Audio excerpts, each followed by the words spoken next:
बिस्मिल्लाहिर्रहमानिर्रहीम। अस्सलाम वालेकुम नाज़रीन, एक नए व्लॉग के साथ आपकी खिदमत में हाजिर हैं। मेरे साथ मौजूद हैं सीनियर जर्नलिस्ट मतीउल्लाह जान। नाज़रीन, सुप्रीम कोर्ट ऑफ पाकिस्तान में आज एक बड़ी अहम समाअत हुई है और फाइनली फ़ैसला महफूज हो गया है। जस्टिस मंसूर अली शाह, जस्टिस अकील अब्बासी पर मुश्तमिल 2 रुकनी बेंच ने आज उस तौहीन अदालत केस का फ़ैसला महफूज किया है जो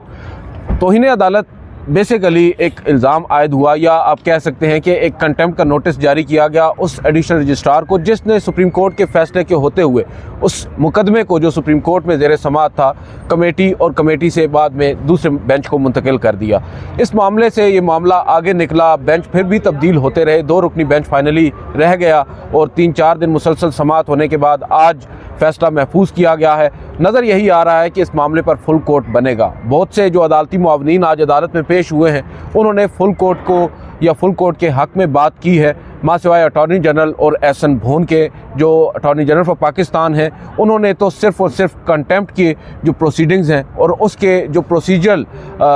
मामलात हैं उन पर बात की है, जबकि एहसन भोन साहब ने ये कहा है कि जो अदालती फ़ैसला है उसको एक जो एडमिनिस्ट्रेटिव ऑर्डर है उससे ख़त्म किया जा सकता है। मती भाई, आज की जो समाअत है फ़ैसला तो महफूज कर लिया गया है, बज़ाहिर नज़र यही आ रहा है आज नहीं तो कल ये अनाउंस भी कर दिया जाएगा, कल जुमे का मुबारक दिन भी है, फ़ैसला सुना दिया जाएगा। आपको क्या लग रहा है जो आज आर्ग्यूमेंट्स हुए हैं, बिलखसूस अगर हम बात करें सबसे पहले ख्वाजा हारिस साहब के आर्ग्यूमेंट्स की, आप उनके आर्ग्यूमेंट्स को कैसे लेते हैं? देखें, जो ख्वाजा हारिस नाज़रीन के लिए मैं बता दूं कि अदालती मुआवन उनको मुकर्रर किया गया था और आज उन्होंने भी अपने आर्ग्यूमेंट्स दिए। जी हाँ, मेरे ख्याल में ख्वाजा हारिस ने बड़ी मुश्किल से अपनी पोजीशन को वाज़े करने की कोशिश की है। सवाल बड़ा बुनियादी था कि क्या कोई कमेटी जो है वो सुप्रीम कोर्ट के सामने लगा हुआ कोई केस वापस ले सकती है, या सुप्रीम कोर्ट ने एक ऑर्डर जारी किया हुआ है तो उस ऑर्डर को भी नज़रअंदाज करते हुए जो है कमेटी वो केस लेके किसी और बेंच को भेज सकती है या नहीं। मगर ख्वाजा हारिस इस हवाले से एक अजीब मंतक पेश कर रहे थे। वो ये कह रहे थे कि ये फ़ैसला कमेटी का नहीं है, ये बाय ऑपरेशन ऑफ लॉ है, यानी कि ये वो कानून है कि जिसके तहत ये करना ज़रूरी था। इसमें अब वो कौन करता है इससे कोई फ़र्क नहीं पड़ता। अब ख्वाजा हारिस की इस दलील से तो ये लगता है कि क्या लगे मैं भी बैठ के एक नोटिफिकेशन टाइप कर दूं कि चूँकि लॉ में ये लिखा है तो इसलिए अब ये जो केस है जस्टिस मंसूर की बेंच से ले लिया जाता है, तो क्या मतीउल्लाह के दस्तखतों से वो केस दूसरे बेंच में चला जाएगा? ऐसा बिल्कुल नहीं है। तो कमेटी जो बनाई है कानून के तहत बनाई है और उस कानून के अंदर कमेटी के अख्तियारात भी वज़ा किए गए हैं। तो मेरे ख्याल में ख्वाजा हारिस का ये कहना कि ये बाय ऑपरेशन ऑफ लॉ जो है ये केस किसी बेंच से लिया जा सकता था और वो कमेटी ने किया है, इसमें कमेटी का कोई डिसीजन नहीं है। इसका मतलब है कमेटी में जो लोग बैठे हैं वो चीफ जस्टिस हैं या आईनी बेंच के सरबराह हैं, वो एक जज हैं, ठीक है ना, और ख़ुद मंसूर अली शाह भी जज हैं। तो उन लोगों का जो है कोई एप्लीकेशन ऑफ माइंड नहीं होता, उस कमेटी के कोई मिनट्स नहीं बनते उसमें कोई कानून का हवाला नहीं दिया जाता, वो बाय लॉ है। बाय लॉ पे ऊपर अमल दरामद तो मौजूद जजेस ने करना है ना, कोई एप्लीकेशन ऑफ माइंड तो करना है। तो ये कहना कि इसमें कमेटी ने कहा ये फ़ैसला नहीं है, ऑपरेशन ऑफ लॉ है, ये तो इंतहाई मैं समझता हूँ गैर मंतकी बात थी। ख्वाजा हारिस ने ये वाज़े नहीं किया। मेरे ख्याल में सवाल ये पैदा हो रहा था कि क्या सुप्रीम कोर्ट, जिसको आईन पाकिस्तान में जो है ये अख्तियार दिया गया है कि वो मुख्तलिफ मामलात जो उसके सामने आते हैं और ख़ास तौर पे अपील में, वो जब कार्रवाई शुरू करे तो उसमें कोई फ़ैसला भी करे और उस कार्रवाई में कोई मुदाखलत नहीं कर सकता।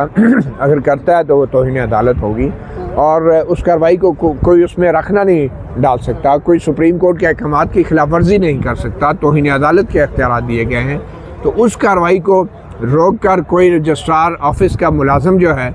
या जो कमेटी है जो इंतज़ामी साइड पे है, क्या वो अदालती अहकामात को अपने पाँव तले रोन सकती हैं? ये वो सवाल था जिसका वाज़े तौर पे ख्वाजा हारिस ने भी जवाब नहीं दिया। एक चीज़ छोटी सी जो मैं आपसे पूछना चाह रहा हूँ, आज ख्वाजा हारिस साहब के आर्गूमेंट्स अभी जैसा कि आप बता रहे हैं वो ओवरऑल तो यही कह रहे हैं कि जो 26वीं आईनी तरमीम है उसके नतीजे में होने वाली जो आइन में तब्दीलियाँ हैं या रूल्स में तब्दीलियाँ हैं उसकी बुनियाद पर जो एडमिनिस्ट्रेटिव साइड है या कमेटी है वो जुडिशल ऑर्डर को भी वापस ले सकती है। उनका लुबेलुबाब आर्गूमेंट का ये है, मगर साथ ही जब क्वेश्चन उनके तरफ आते हैं बेंच की जानिब से तो आखिर में कह देते हैं हाथ खड़े करके कि भाई मैं 26वीं आईनी तरमीम के हक़ में नहीं हूँ। तो जिस 26 26वीं आईनी तरमीम के वो हक में नहीं है, उस 26वीं आईनी तरमीम के नतीजे में होने वाले इस पूरे क्रिएट होने वाले इस मैस को वो डिफेंड कर रहे हैं कि it does not make any sense. नहीं, लेकिन बज़ाहिर जो मौजूदा आइन है, ख्वाजा हारिस बतौर वकील उसी की तशरीह करेंगे ना जी। अब चाहे वो उसके हक में है या नहीं, लेकिन आइन के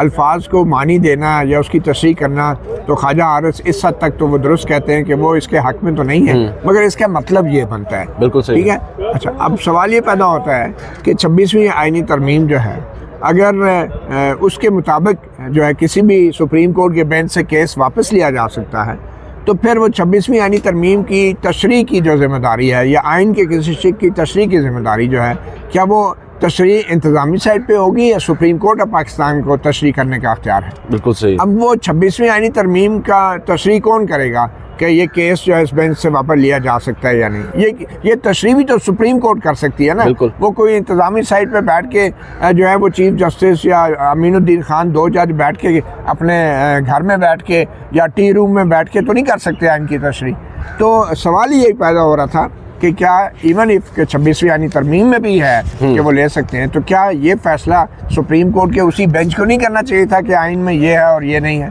और अगर वो गलत तशरीह भी करते तो उसके खिलाफ नज़रसानी हो सकती थी, अपील हो सकती थी, उसके खिलाफ लार्जर बेंच भी बन सकता था, चीफ कमेटी बना सकती थी, रिव्यू भी बेंच बना सकती थी। तो मेरे ख्याल में ये एक अख्तियार जो ख्वाजा हारिस के दलाइल हैं उनके बाद तो ये लगता है कि आइंदा भी जब कोई केस जो है कोई अगर बेंच जो है वो दुरुस्त तौर पे अपना अख्तियार इस्तेमाल कर भी रहा होगा, तो वो अगर कमेटी ये समझती है अपने टी रूम में बैठ के, कमरा चैम्बर में बैठ के कि ये सुप्रीम कोर्ट के ये जो जजेस हैं 3 जो हैं, ये केस इनसे ले लेना चाहिए, तो वो केस वापस ले लेंगे। अब इसका कौन फैसला करेगा कि वो कमेटी ने केस सही वापस लिया या गलत फैसला वापस लिया? इसका फैसला भी तो सुप्रीम कोर्ट करेगी ना। बिल्कुल जाहिर बात है। तो मेरे ख्याल में ये बड़े ही ख़तरनाक एक आर्गूमेंट है, और ख्वाजा हारिस के दलाइल सुन के तो ये लगता है कि और एहसन बून के दलाइल सुन के कि आइंदा मुस्तकबिल में भी अगर सुप्रीम कोर्ट कोई सही केस और सही इख्तियार भी इस्तेमाल कर रही होगी तो जो जजेस की कमेटी है इंतज़ामी साइड पे वो केस उनसे छीन सकती है। बिल्कुल, और ऐसी बात तो उस एलामिया में जस्टिस याह्या अफरीदी साहब भी लिख रहे हैं कि मुस्तकबिल में भी अगर कोई मुकदमा गलती से लग जाए और उसमें फैसला जारी हो जाए रिस्पेक्टिव ऑफ एनी ऑर्डर, आप वापस ले सकते हैं। बड़े अफसोस और शर्म की मकाम है कि इंतज़ामी साइड पे अब जजेस बैठ के जो है सुप्रीम कोर्ट के जजों को कंट्रोल करेंगे, और वो जजेस जिनका काम आइन की तशरीह है, तो अब एक तरफ चीफ जस्टिस और आइनी बेंच के सरबराह इंतज़ामी साइड पे बैठ के आइन की तशरीह कर रहे होंगे, और दूसरी तरफ सुप्रीम कोर्ट के जजेस जिनको आइन ने आइन की तशरीह का अख्तियार दिया है वो आइन की तशरीह इसलिए नहीं कर सकेंगे कि उनसे फाइल ही वापस ले ली जाएगी। बिल्कुल। अच्छा, आज की इस पूरी प्रोसीडिंग्स में मेरे लिए 2 चीज़ें बड़ी हैरान कुन हैं। एक जानिब तो हम देख रहे हैं कि ना चाहते हुए भी जस्टिस मंसूर अली शाह ने 26वीं आईनी तरमीम या उस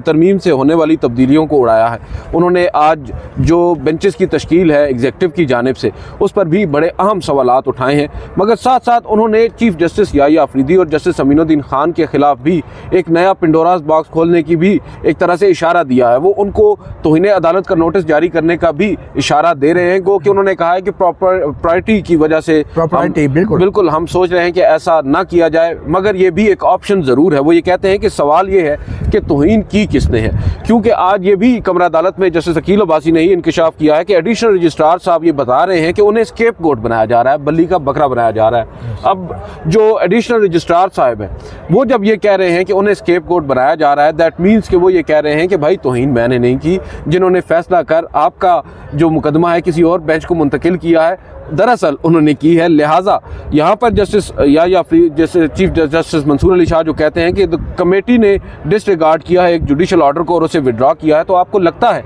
कि फैसला अब महफूज हो चुका है? क्या ये 2 रुकनी बेंच जो है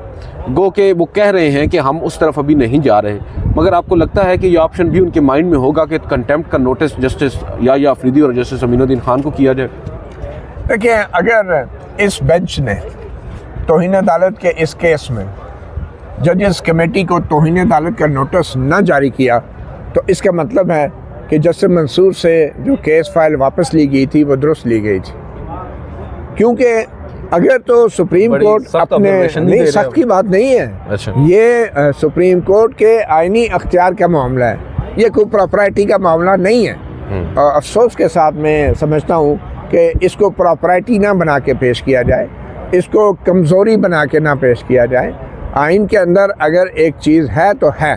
ये नहीं हो सकता कि जब आपको ये डर हो, जैसा कि आप खुल के इजहार भी कर रहे हैं कि हुकूमत आपके हुक्म नहीं मानेगी या आपके फ़ैसलों पे अमल नहीं होगा, तो आप जो है आइन की थोड़ी सी नरम तशरीह कर दें, थोड़ी सी सख्त तशरीह कर दें, थोड़ी सी पानी डाल दें बीच में, थोड़ा सा मसाला डाल दें बीच में। ऐसे तशरीह नहीं होती, ऐसे सुप्रीम कोर्ट के फ़ैसले नहीं होते। सुप्रीम कोर्ट के फ़ैसले ब्लैक एंड वाइट में होते हैं और इसीलिए वकीलों और जजों का जो यूनिफॉर्म है वो ब्लैक एंड वाइट में होता है, क्योंकि आप जो काम करते हैं लिखते हैं वो या ब्लैक होता है या वाइट होता है, ग्रे एरिया नहीं होता बीच में। तो ये कहना कि हम जो हैं कमेटी को एहतराम कर रहे हैं और चीफ जस्टिस का एहतराम कर रहे हैं, कौन सा एहतराम? अगर चीफ जस्टिस और जस्टिस अमीनुद्दीन खान जो है कमेटी में बैठ के सुप्रीम कोर्ट का एहतराम नहीं कर रहे, सुप्रीम कोर्ट के जजों का एहतराम नहीं कर रहे, और ये सिर्फ एहतराम कोई जस्टिस मंसूर अली शाह और जस्टिस अकील अब्बासी का नहीं था, ये एहतराम सारी सुप्रीम कोर्ट के आइनी अख्तियार का था। अगर वो नहीं कर रहे तो आप कौन होते हैं चीफ जस्टिस याह्या अफरीदी के साथ जो है नरम रवैया अपनाने या लचक दिखाने के लिए, या कहें कि नहीं जी वो भी मौजूद जज है, कमेटी है, बड़ा सेंसिटिव मैटर है। सेंसिटिव मैटर ये नहीं है कि कमेटी को तौहीन अदालत का नोटिस जाएगा। सेंसिटिव मैटर ये है कि सुप्रीम कोर्ट को उसके अख्तियारात से महरूम किया जा रहा है, आला तरीन अदालत के अख्तियारात से महरूम किया जा रहा है, और आप यहाँ बैठ के बातें कर रहे हैं कि नहीं बड़ा सेंसिटिव मैटर है। क्या सेंसिटिविटी है? सेंसिटिव तो तब होगा मामला कि जब जस्टिस मंसूर अली शाह और जस्टिस अकील अब्बासी हथियार फेंक देंगे और ये मामला जो है बड़े इज्जत और एहतराम के साथ कहेंगे कमेटी को कि ज़रा आप देख लें, क्योंकि हम तो ऐसा कोई फैसला नहीं करना चाहते जिस पे हुकूमत ने अमल दरामद नहीं करना। वैसे आज जस्टिस मंसूर अली शाह ने कुछ गिले शिकवे भी किए हैं। एहसन भोन साहब जब उनके सामने आए, ये गालिबन उनके क्लास फेलो भी हैं, इन्होंने उनसे कुछ गिले शिकवे किए कि अब आप लोगों ने तो कॉन्स्टिट्यूशन कोर्ट भी बनवा ली, थोड़ा सा धक्का और दे देते, कॉन्स्टिट्यूशनल कोर्ट आप बनवा लेते, आपने कॉन्स्टिट्यूशल बेंच बनवा लिया। वो ये कहना चाह रहे थे ना कि थोड़ा सा धक्का और देते तो जस्टिस मंसूर अली शाह को भी बाहर निकाल देते, आपने मुझे क्यों रहने दिया? बिल्कुल वो बेबसी की है अलामत है ना। मैं समझता हूँ कि देखिए वो जजेस लगाने के ऊपर भी उन्होंने बड़ी ज़बरदस्त उन्होंने बात की। उन्होंने कहा कि देखिए जस्ट एहसन भोन साहब ने कहा कि आप लोग जुडिशल कमीशन में भी बैठते हैं, उन्होंने कहा कि हम सिर्फ वहाँ बैठते हैं, जजेस हम नहीं लगाते, हम जिस जज का नाम देते हैं उसको वोट भी सिर्फ हमारा एक ही पड़ता है, वोट पड़ता है, 11 वोट, पता नहीं कौन से लोग जज लग जाते हैं। सर देखिए यही बदकिस्मती है जो आज उन्होंने बड़ा अहम सवाल जैसे हामिद खान साहब से भी पूछा, उन्होंने ये सवाल रखा ख्वाजा हारिस के सामने भी कि ऐसी कोई दुनिया भर में मिसाल मिलती है जहां दुनिया में एग्जेक्टिव जो है वो बेंच तश्कील दे किसी सुप्रीम कोर्ट के किसी भी अदालत के, क्योंकि ये पाकिस्तान में ही पहली दफ़ा इस 26वीं आईनी तरमीम के नतीजे में हुआ है कि अब एक जुडिशल कमीशन एक बॉडी बनी है जिस जुडिशल कमीशन में अक्सरियत जो है वो हुकूमत की है या एग्जेक्टिव की है, और वो ये तय करती है कि भाई अब आइंदा आइनी बेंच में कौन कौन से जजेस बैठेंगे। तो ये सवाल तो बड़ा जेन्युइन है जो अब जस्टिस मंसूर अली शाह उठा रहे हैं। आप क्या समझते हैं कि जो 26वीं आइनी तरमीम है और उसके नतीजे में एक तो बेंचेस की तश्कील, दूसरी जानिब जो बेंचेस से इख्तियारात वापस लिए गए हैं, ये जो अब जजमेंट आने जा रही है जिसे आज महफूज किया गया है, इसमें उनको भी वो एड्रेस करेंगे या ये कहकर कि भाई वो मामला अभी हमारे सामने ज़ेर बहस नहीं है, हम उस पर नहीं जाएंगे? आपको क्या लगता है? देखिए अटॉर्नी जनरल फॉर पाकिस्तान ने तो साफ साफ कह दिया है कि तौहीन अदालत की इस कार्रवाई में ना तो ये बेंच ये तौहीन अदालत की कार्रवाई जारी रख सकता है, क्योंकि कानून के मुताबिक इस मामले को चीफ जस्टिस को रेफ़र करना पड़ता है ताकि वो नया बेंच बनाए तौहीन अदालत के लिए, जिससे मैं एग्री तो नहीं करता क्योंकि ये सिविल और क्रिमिनल कंटेम्प्ट है जिसमें वही बेंच जो है कार्रवाई जारी रख सकता है, जबकि अटॉर्नी जनरल ये कह रहे हैं कि नहीं ये जुडिशल कंटेम्प्ट है और इसमें नया बेंच बनाना। अच्छा ये भी बड़ी इंटरेस्टिंग है, अटॉर्नी जनरल खुद मान रहे हैं कि क्रिमिनल और सिविल में आता है, जुडिशल में नहीं आता, मगर वो जो लेकर जा रहे हैं 7 की तरफ वो जुडिशल में आता है। वो जुडिशल में आता है। बहरहाल आपने पूछा कि क्या फैसला देने जा रहे हैं, मेरे ख्याल में फैसला तो बहुत ज़रूरी है। अगर तो उन्होंने जो है इसके ऊपर कोई संजीदा जितने भी दलाइल सुने गए, सवाल जवाब हुए, अगर उनके कंटेक्स्ट में कोई फ़ैसला ना किया और मामला सिर्फ भेज दिया तो मैं समझता हूँ कि ये कमज़ोरी होगी। अटॉर्नी जनरल कहते हैं तौहीन अदालत के केस में आप जो है फुल कोर्ट बनाने का भी नहीं कह सकते, ठीक है। अगर नहीं कह सकते तो मेरे ख्याल में फिर तौहीन अदालत का नोटिस जारी कर दें जजेस कमेटी को, दोनों जजेस कमेटियों को जारी करें जिन्होंने सुप्रीम कोर्ट के आर्डर की खिलाफ वर्जी की है, ठीक है। फिर ना जाएं आप फुल कोर्ट की तरफ, फिर इधर ही आ जाएं, फिर इसी मैदान में आ जाएं फिर आप, क्योंकि असल तरीका तो यही था ना कि ये मामला जो है बन जाता और मंसूर अली शाह जो है क्वेश्चन फ्रेम करे, जो क्वेश्चन पैदा हुए हैं इस ऐसी एक अनोखी सूरत हाल से जिसमें जजों के आगे से फाइल छीन ली गई है और जजेस कोई 2 जजों ने जो है चैम्बर में बैठ के सुप्रीम कोर्ट से फाइल छीनी है और इंतज़ामी साइड पे बैठ के ऑर्डर जारी किए हैं। कल अगर फुल कोर्ट इंतज़ामी साइड पे चाय की प्याली पे बैठ जाती है और वो कोई फैसला कर देती है तो क्या चीफ जस्टिस के सामने लगे हुए सारे केसेस जो है वो दूसरे बेंच को ट्रांसफ़र हो जाएंगे? बिल्कुल। मतलब ये कोई बात तो ना हुई ना कि आप जो है बजाय इसके कि उस अदालत में जाके रजिस्ट्रार जो है दलाइल देता कि आप ये केस नहीं सुन सकते, रजिस्ट्रार ऑफिस की तरफ से एक नोट आ जाता, जैसा कि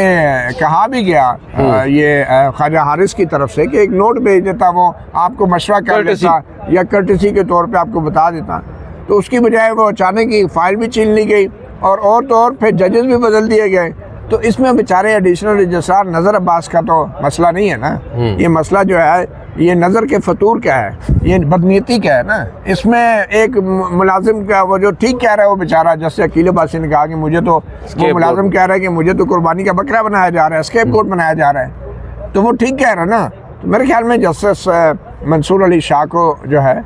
बड़ा ठोस फैसला देना होगा। अगर ठोस फैसला ना दिया तो इसका मतलब है कि जस्टिस मंसूर अली शाह ने आईन पाकिस्तान में सुप्रीम कोर्ट को दिए गए अख्तियारात के ऊपर समझौता किया और अपने हल्फ की भी खिलाफ वर्जी की है। क्योंकि फैसला तो वो जो भी देंगे साथ साथ उनके दिल में, जैसा कि आप खुद कह रहे हैं, एक डर ये भी है। आज उन्होंने मखसूस नशिस्तों वाले केस का भी हवाला दिया कि वो भी फैसला अभी पड़ा है, माजी का नहीं है, करीब का ही है, उस पर भी अमल दरामद नहीं हुआ। साथ साथ आज एहसन बोन साहब ने अपने आर्ग्यूमेंट्स में ये कहा कि अज्यूम करते हैं कि अगर ऑर्डर पर इम्प्लीमेंटेशन नहीं होती तो यहाँ पर जस्टिस मंसूर अली शाह ने फिर उन्हें एक दफ़ा रोक कर कहा। अब देखें सब बहस हो रही है सुप्रीम कोर्ट ऑफ पाकिस्तान में, जो पाकिस्तान की सबसे बड़ी अदालत है, एपेक्स कोर्ट है, वहाँ पर बहस ये हो रही है जज और वकील के दरमियान कि फैसले पर अमल दरामद होगा या नहीं। इससे ज़्यादा बड़ी बदकिस्मती क्या होगी? आज अगर फुल कोर्ट बनाने का भी कहते हैं या on the other hand contempt के नोटिस जारी करते हैं दोनों कमेटीज़ को, तो बड़ा इंटरेस्टिंग है। एक जानिब जस्टिस याह्या अफरीदी हैं, जस्टिस अमीनुद्दीन खान है, साथ साथ जस्टिस जमाल खान मंदोखेल हैं और जस्टिस मोहम्मद अली मज़हर हैं। क्या आपको लगता है ये चारों जजेस भी फिर कटघरे में खड़े होंगे यहाँ पर आकर? देखिए, मेरे ख्याल में वो जो कहते हैं ना कि आसमान गिर जाए मगर इंसाफ करना चाहिए, यू नो हेवन में फॉल, वो क्या कहते हैं, डू जस्टिस, ठीक है ना। तो अगर एक तरफ इतनी बड़ी बड़ी बड़के मारते रहे और माजरत के साथ खुद जस्टिस मंसूर अली शाह बहुत सी तकरीबात में अपनी तकरीरों में ये बात करते रहे कि लेट हेवन में fall, yes we should do justice, तो अब करें जस्टिस। अब प्रॉपर्टी कहाँ से याद आ गई, अब एहतराम कहाँ से याद आ गया, अब सेंसिटिविटियाँ कहाँ से आ गई बीच में, करें जस्टिस। और जस्टिस यही है कि अगर बकौल अटॉर्नी जनरल के ये तौहीन अदालत की कार्रवाई है और बकौल अटॉर्नी जनरल के नोटिस जारी होने के बाद बेंच बदलता है, तो फिर जो नज़र अब्बास को नोटिस जारी किया गया है वो गलत था, तो एक फ्रेश नोटिस जारी होगा जिसमें चीफ जस्टिस और कमेटी के तमाम दोनों कमेटियों के अरकान को नोटिस जारी किया जाए तौहीन अदालत का, और फिर चीफ जस्टिस को भेज दिया जाए कि अब आप बेंच बना लें, चाहे खुद ही बैठ जाएं उस बेंच में। आज एक चीज़ बड़ी अहम, जस्टिस मंसूर अली शाह ये कहते हैं एक सवाल के जवाब में कि हम अपने इदारे को बचाने में लगे हुए हैं, हम तो इसी कोशिश में हैं कि ये इदारा बचे, जबकि जस्टिस अकील अब्बासी साहब कहते हैं कि ये बात भी जहन में रखें कि हम गुस्से में नहीं हैं और ना ही हम कंटेम्प्ट की ख्वाहिश रखते हैं। इस सब के बाद जो आखिर में अटॉर्नी जनरल ऑफ पाकिस्तान के आर्गूमेंट्स थे उनसे ये तासुर ज़रूर मिल रहा है कि फुल कोर्ट का ऑप्शन अगर ना भी हो तो कंटेम्प्ट का ऑप्शन तो जजेस के पास मौजूद है। मेरे ख्याल में बहुत क्लियर हेडेड होना चाहिए, सुप्रीम कोर्ट को कंफ्यूज नहीं करना चाहिए, और सुप्रीम कोर्ट जो जस्टिस मंसूर अली शाह, जस्टिस अकील अब्बासी हैं, उनको बाकी फुल कोर्ट वगैरह को छोड़ें, सीधा सीधा जो है चीफ जस्टिस याह्या अफरीदी और जस्टिस अमीनुद्दीन खान, जस्टिस जमाल खान मंदोखेल और जस्टिस मोहम्मद अली मज़हर, इन सब को तौहीन अदालत के नोटिस जारी करें और उसके बाद अटॉर्नी जनरल के कहने के ऐन मुताबिक ये मामला चीफ जस्टिस को भेज दें कि अब आप बेंच बना लें। नाइसली, बड़ा आपने ज़बरदस्त तरीके से समअप किया, क्योंकि अटॉर्नी जनरल साहब यही कहते हैं कि रूल 7 कहता है, रूल 7 के तहत कि कंटेम्प्ट का नोटिस जब आप करेंगे तो दूसरा जो फेज है वो ये है कि आप चीफ जस्टिस को भेजेंगे ताकि वो बेंच बना दे, बेंच बना ले, हो सकता है चीफ जस्टिस साहब अपनी मर्जी का बेंच बना, बेशक जो है कमेटी के जजेस को उस बेंच में बैठा ले। बिल्कुल। चले, बहरहाल बहुत बहुत शुक्रिया मथिउल जान साहब। नाज़रीन, आपने सुना, ये है आज की समाअत का अहवाल। फैसला महफूज हो चुका है। लेट्स होप कल जुमे का एक मुबारक दिन है, फैसला आ सकता है। फैसला क्या होगा उससे अब तयन होगा आइंदा जो अदालती सिमत है उसका। इजाज़त दीजिए, अल्लाह हाफिज़।